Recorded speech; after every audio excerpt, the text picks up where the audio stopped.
우리가 이번 주에 읽은 성경 통독의 일정의 말씀은 욥기서입니다. 욥기는 잠언과 전도서와 함께 성경에서 지혜서에 속해 있습니다. 지혜서에서는 신앙인이 이 세상에서 어떻게 살아야 하는지에 대한 올바른 삶의 길을 제시하는 말씀들로 구성되어 있습니다. 그 말씀들 중에서 핵심이 될 수 있는 말씀은 여호와를 경외하는 것이 지혜의 근본이다라는 말씀입니다. 이것이 핵심 구절이 될 수 있겠습니다.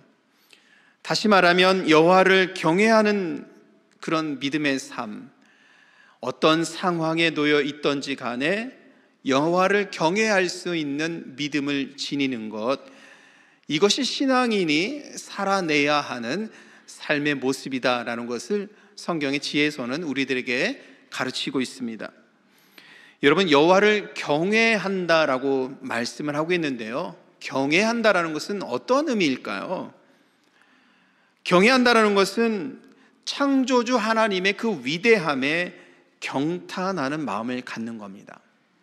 하나님께서 행하신, 세상을 창조하신 이 하나님의 놀라운 일을 알고 깨닫고 믿게 되면서 감당할 수 없는 그 놀라운 은혜를 갖게 되는, 경탄하는 그 마음, 이것이 경외하는 겁니다.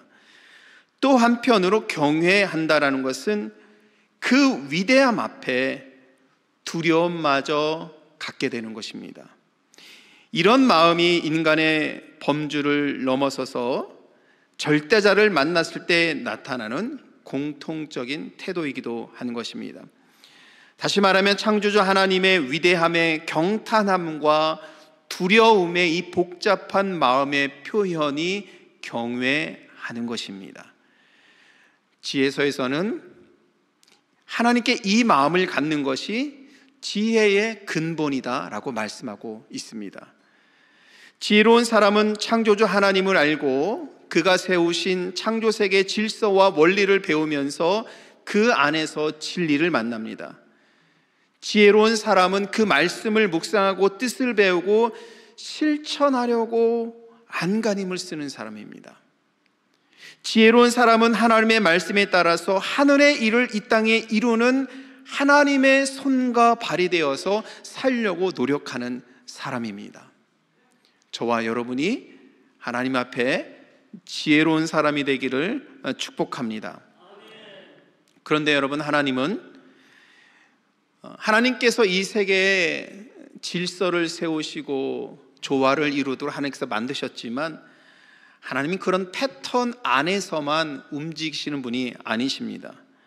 만약 하나님이 일정한 패턴으로만 움직이는 분이라면 생각해 보십시오. 여러분들이 셀폰을 열 때 아마 대부분 다 패턴으로 만드셨을 겁니다.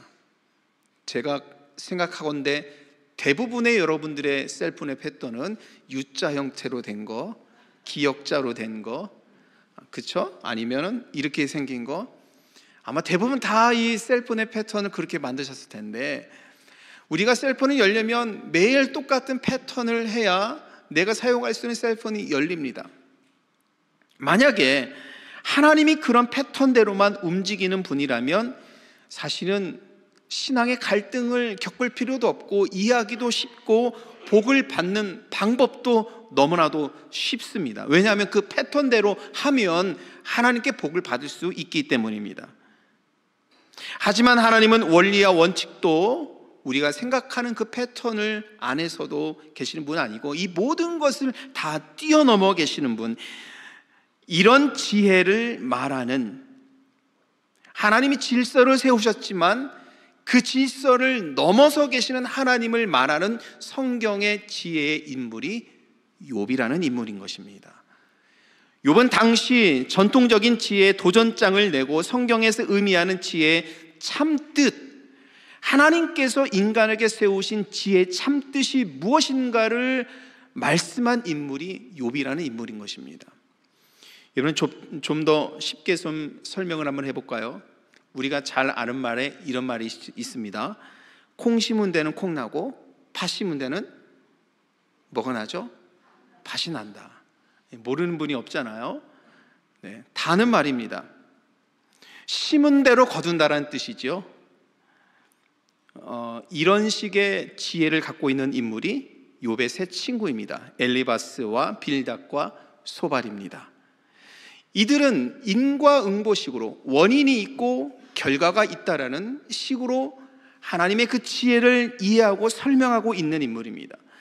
그래서 욥이 가족과 재산을 잃고 건강을 잃은 것은 하나님께 죄를 저질렀기 때문에, 너희들이 죄를 저질렀기 때문에 그렇게 고통을 당하는 것이 아닌가라고 설명하는 것이 욥의 친구들인 것입니다. 생각해 보십시오. 욥이 자기 사랑하는 자식들이 다 죽고 아내까지도 죽었을 때 얼마나 고통스럽겠어요. 이거는 뭐 말로 위로할 수 있는 차원을 넘어서는 고통이잖아요. 그때 빌닷이라는 친구가 와서 이렇게 말을 합니다. 8장 4절인데요. 내 자녀들이 주께 죄를 지었으므로 주께서 그들을 죄에서 버려주셨나니. 무슨 뜻입니까? 하나님께 죄를 지었기 때문에 다 죽은 게 아니냐. 자, 여러분, 이렇게 욥에게 고통당하는 사람에게 이렇게 말할 수 있는 용기를 갖고 있는 사람들이 얼마나 있을까 싶을 정도로 정말 욥은 이 말을 받아들일 수 없는 겁니다. 욥의 자녀들이 죽었는데 하나님께 죄를 지었기 때문에 죽는 것이라는 의미로 말하는 것입니다. 빌닷의 신앙과는 원인이 있기 때문에 결과가 있다는 그 패턴에 갇혀 있습니다. 그래서 욥의 가족이 죽은 것도, 그가 겪는 고통도 죄를 지은 원인이 있기 때문에 고통을 당한다고 설명은 하는 것입니다. 콩 심은데 콩 나고 팥 심은데 팥이 난다는 식의 생각인 것이죠. 이것이 욥의 세 친구가 갖고 있는 매우 전통적인 지혜관입니다. 그런데 오늘 우리가 함께 읽은 이 말씀을 포함해서 전체 욥기서, 특별히 세 친구와 대화를 나눈 욥의 말씀에서는 욥은 좀 다른 차원의 지혜를 말합니다. 욥은 원숭이도 나무에서 뭐라고요? 떨어질 수 있다 생각하는 겁니다. 다른 거죠. 원숭이가, 여러분 아마 이 말을 들으면 경노할 수도 있습니다. 나무에서 떨어질 수 있다. 왜냐하면 원숭이 자신은 하나님께서 창조하신 모든 동물들 중에서 나무를 가장 잘 탄다고 자부심을 갖고 있어요. 근데 원숭이도 나무에서 떨어질 수 있다니, 원숭이 자신은 굉장히 자존심이 상하는 일입니다. 근데 실제로 보면 원숭이도 나무에서 떨어질 때가 있죠. 이처럼 어떤 규칙에는 예외성이라는 것은 항상 있는 겁니다. 그래서 욥은 1장 1절에 보면 온전하고 정직하여 하나님을 경외하며 악에서 떠난 사람이라고 욥기서에서 욥을 밝히고 있습니다. 그런데 정직한 사람이, 악에서 떠난 사람이 고통을 당하고 있는 거죠. 원숭이가 나무에서 떨어진 것과 같은 것입니다. 당시 전통적인 지혜관에서 보면 정직하고 하나님을 경외하는 욥은 고난을 당할 이유가 전혀 없습니다.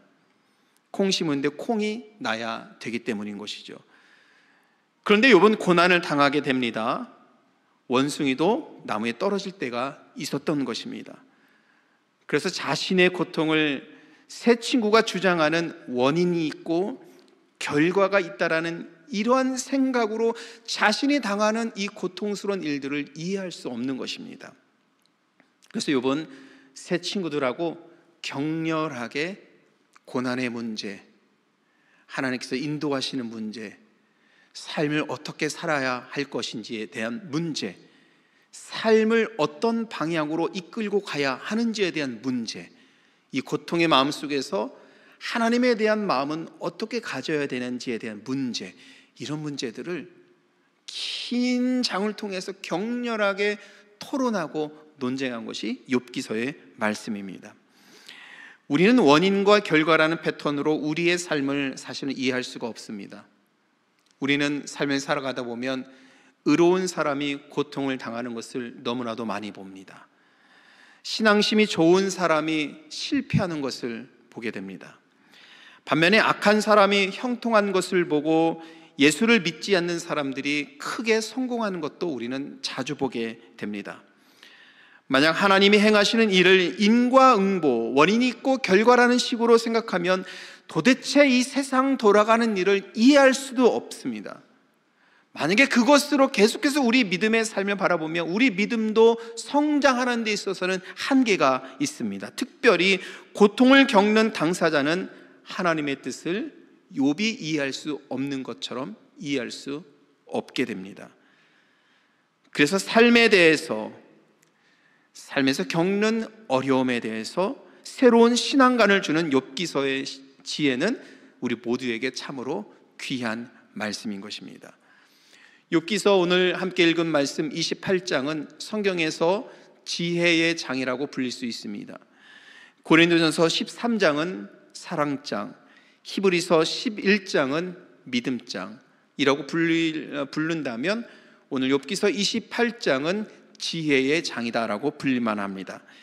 새 친구와의 격렬한 논쟁을 벌인 후 욥은 자기가 이해한 하나님에 대해서 말씀하고 있는데, 저는 28장 전체를 보면서 간략하게 욥이 하나님을 어떻게 설명하는지, 욥이 갖고 있는 지혜에 대해서 이렇게 간략하게 정리를 한번 해봤습니다.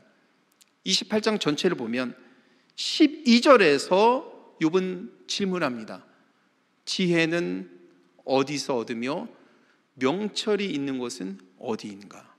찾을 수 없는 겁니다. 욥은 세상 어디에서도 지혜와 명철을 얻을 곳이 없다라고 말을 합니다. 이 점을 설명하기 위해서 28장 1절에서 11절까지는 인간의 노력으로 각종 보석과 보물을 캐내어 얻는 것을 비유로 설명하고 있습니다. 사람은 은과 금이 있는 곳을 기가 막히게 알아내고 있죠. 철을 흙에서 캐어내고 또 동은 돌에서 녹여 얻는 지식과 기술을 사람들은 갖고 있습니다. 사람은 어둠을 뚫고 탐지하여서 광석도 캐내어 납니다. 사람이 땅을 얼마나 깊은 곳까지 파고 들어가는지요, 우리가 상상할 수 없을 정도로 깊은 곳까지 파고 들어서 인간에게 필요한 금은 보석, 인간에 필요한 것을 다 캐내어냅니다. 땅속에 감추어진 여러 진귀한 것들을 찾아냅니다. 3절에 보면 어둠과 죽음의 그늘이 있는 곳이라고 표현한 것인데, 이곳은 아주 땅속 깊은 곳, 인간의 탐험과 인간의 노력은 인간에 필요한 것을 얻어내기 위한 인간의 이 노력과 헌신과 인내는 이 땅 깊은 곳까지 들어가서 그 기술을 개발하고 금은 보화를 캐내어내고 인간에게 필요한 것을 캐내어낸다는 것입니다. 근데 욥기서에서 질문하는 겁니다. 우리에게 필요한 것 다 찾아내고 다 발견하고 귀한 것을 이 땅에서 다 얻는데, 그런데 지혜는 어디에서 얻을까? 질문하는 겁니다. 인간이 필요한 모든 것은 연구해서 노력해서 얻어지지만 지혜는 그렇게 할 수 없다라는 겁니다. 인간은 땅 깊은 곳까지 들어가 필요한 것을 얻지만 사람이 사는 땅에서는 지혜를 찾을 수 없다라고 욥기서에서는 한탄합니다. 13절에서 그 길을 사람이 알지 못하나니 사람 사는 땅에서는 찾을 수가 없구나. 찾을 수가 없는 겁니다. 그래서 욥은 20절에서 다시 질문합니다. 여러분, 우리 20절 말씀 한번 같이 읽어볼까요? 지혜는 어디서 오며 명철이 머무는 곳은 어디인고? 지혜를 찾을 수 있는 세상 출처를 욥은 찾을 수가 없습니다. 여러분, 28장 말씀을 함께 읽으면서 욥은 새 친구들과 격렬하게 논쟁을 벌이는데 갑자기 지혜에 대한 이야기가 나오는 것 같지요?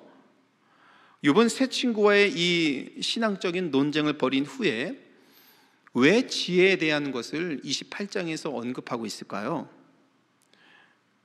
그것은 새 친구들과 대화 나눈 것이 사실은 매우 귀한 대화거든요. 그리고 신앙적인 대화인 것이고, 사실은 관점이 좀 다르긴 합니다만 욥과 새 친구들이 이 계속 논쟁을 하면서 사실은 하나님을 더 알아가고 하나님께 한 발짝 더 가까이 나아가는 신앙의 어떤 발버둥 치는 그 모습이라고 볼 수 있는 겁니다. 그런데 그것은, 이 지혜를 여기서 언급하는 것은 그렇게 논쟁을 벌인 끝에 결론을 내릴 수 없다라는 겁니다. 아무리 아는 지식이 많아도 세상에는 이해할 수 없는 일들이 너무나도 많습니다. 왜? 욥이 겪고 있거든요. 욥이 겪고 있는 겁니다. 아무리 하나님에 대해서 안다고 말을 해도, 아무리 하나님에 대해서 아는 많은 지식을 갖고 있는 새 친구가 욥의 고난에 대해서 설명해주고, 신앙에 대해서 설명해주고, 하나님에 대해서 설명해주는데 그 교통을 겪고 있는 욥은 이해할 수가 없는 겁니다. 왜 내가 이 상황에 처해져 있는지, 왜 죽음의 이 사망의 그늘진 이곳에서 눈물을 흘리고 있는지 욥은 이해할 수 없는 겁니다. 욥은 원숭이도 나무에 떨어질 수 있다라는 그 예외 속에서 하나님의 뜻을 찾으려 하고 있는데, 새 친구는 계속해서 설명하는 겁니다. 콩 심은 데서 콩이 나는 거고, 팥 심는 데서 팥이 나는 거야. 도저히 그 새 친구의 말을 이해할 수 없는 것입니다. 저는 지금 욥의 새 친구가 믿음이 없다라고 말하는 게 아니지요. 그들도 신실한 하나님의 사람들입니다. 그러나 새 친구와 욥은 서로 다른 차원에서 하나님의 은혜, 하나님의 뜻을 찾아가고 있는 것이고, 욥기서에서는 성경이 참 지혜의 그 모습이 무엇인가를 우리들에게 새로운 관점, 새로운 신앙관을 열어주고 있는 것입니다. 그래서 욥은 지혜가 필요하다고 말하는 것입니다. 아무리 논쟁해봐도, 아무리 친구들과 대화를 해봐도 결론을 내릴 수 없는 겁니다. 답을 찾을 수가 없습니다. 그래서 욥은 하나님께 말하고 있는 것입니다. 지혜가 필요합니다. 욥의 새 친구가 아무리 신앙이 투철하고 아는 지식이 많아도 지혜가 없으면 욥과 같이 고난당하는 사람에게 은혜를 주지 못하는 겁니다. 그래서 지혜가 필요하다고 28장에서 욥은 말하고 있는 겁니다. 여러분, 제가 얼마 전에 우연히 재미있는 유튜브 영상을 보게 돼서 계속 그 유튜브 영상을 팔로우하면서 계속 좀 많이 본 짧은 유튜브 영상이 있습니다. 그 유튜브 영상은 한 젊은 청년이, 여자 청년이 93세 되시는 할머니하고 매일마다 짧은 대화, 1분 미만의 대화를 하고 막 끌어안고, 막 할머니가 키워서 그런지 할머니 밥을 먹여주고 같이 뒹굴고 막 그런 모습, 대화하는 모습들을 짧게 영상을 이렇게 올리는 그 영상을 우연히 보게 돼서 팔로우하면서 어떤 이야기를 하나 쭉 따라가 보았습니다. 근데 여러분, 그런 영상을 올리는데도 조회수가 상당하더라고요. 근데 그 할머니는 93세 된 할머니입니다. 근데 할머니가 하는 말들에서는 사람의 마음을 찡하게 하는 그 묘미가 있었습니다. 할머니는 대단한 언어 구사력을 사용하지도 않습니다. 그런데 암에 걸린 사람이 댓글을 달면서 위로를 받습니다. 사업에 실패한 사람이 댓글을 달면서 용기를 얻는다라고 고마운 마음을 표현합니다. 혹은 삶의 어려움을 겪는 사람이 할머니의 그 한마디에 큰 위로를 받고 용기를 얻는 것을 전 그 영상을 통해서 보았습니다.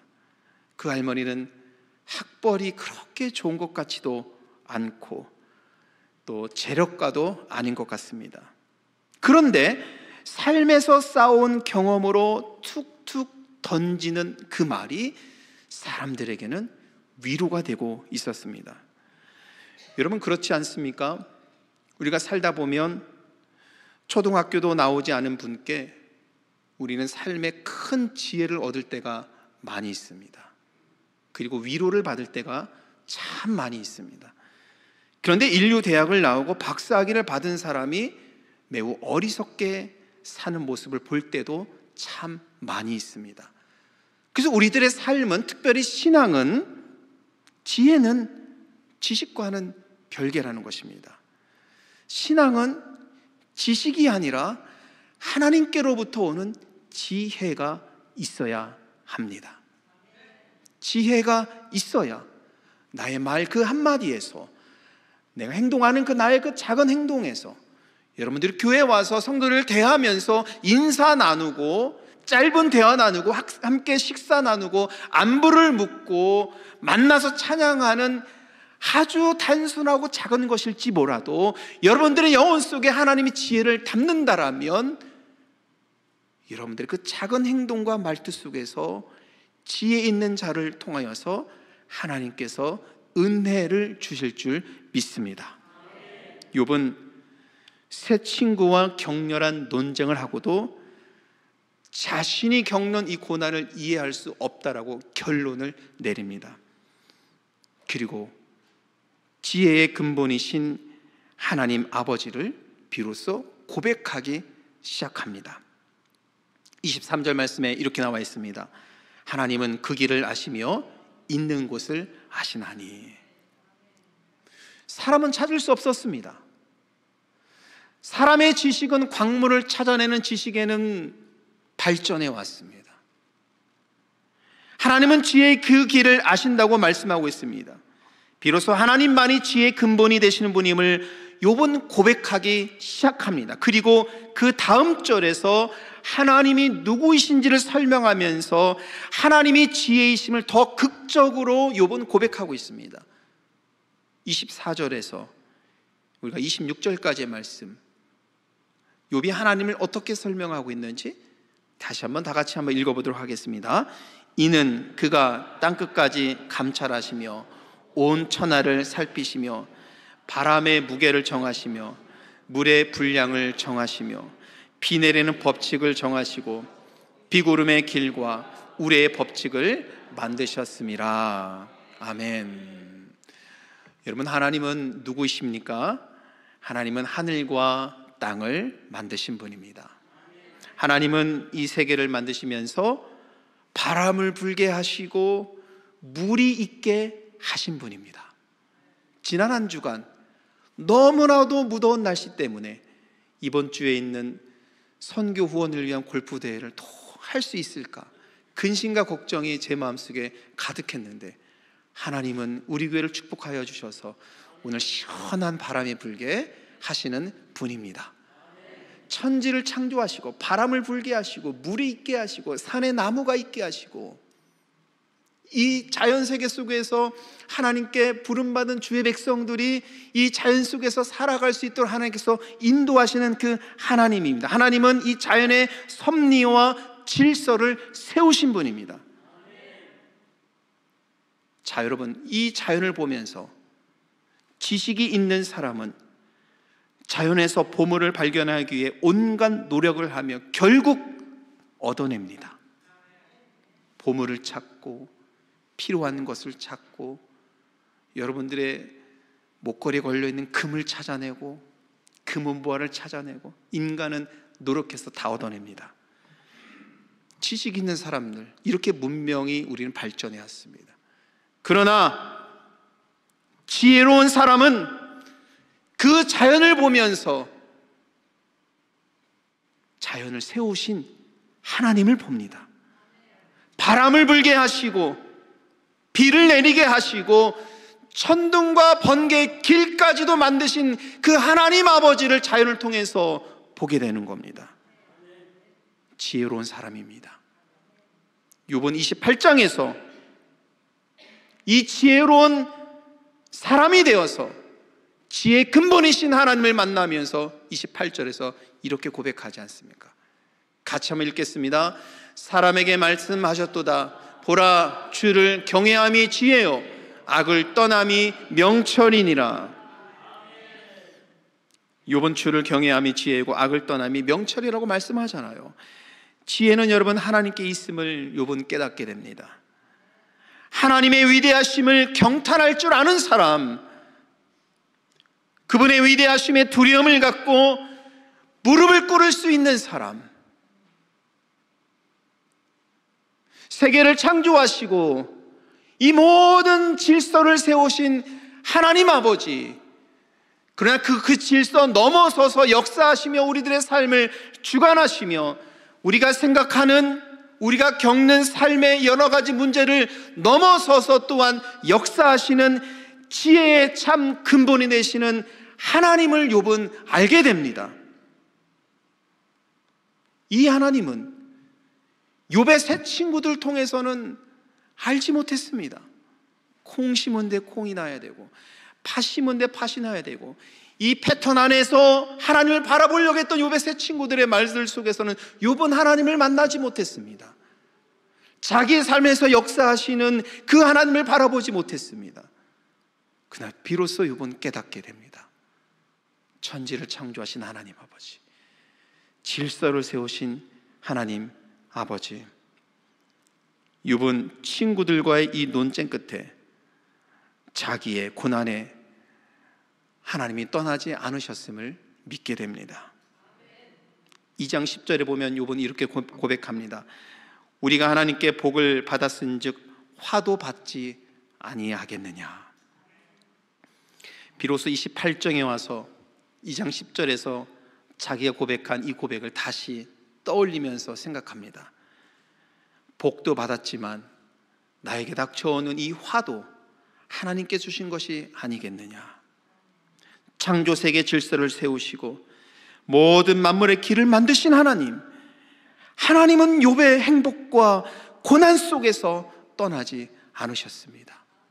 창조 세계를 하나님의 질서대로 세우시듯 하나님은 모든 욥의 삶 속에서 함께 하고 계셨습니다. 이 하나님을 보는 사람은 경외할 수밖에 없습니다.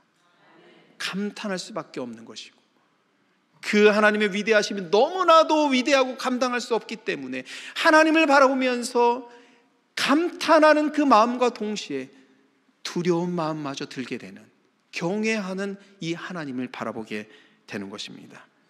욥은 비로소 지혜로운 사람이 되었습니다. 여러분, 욥은 오늘 우리가 어떤 믿음을 지녀야 하는지에 대해서 알게 하지요.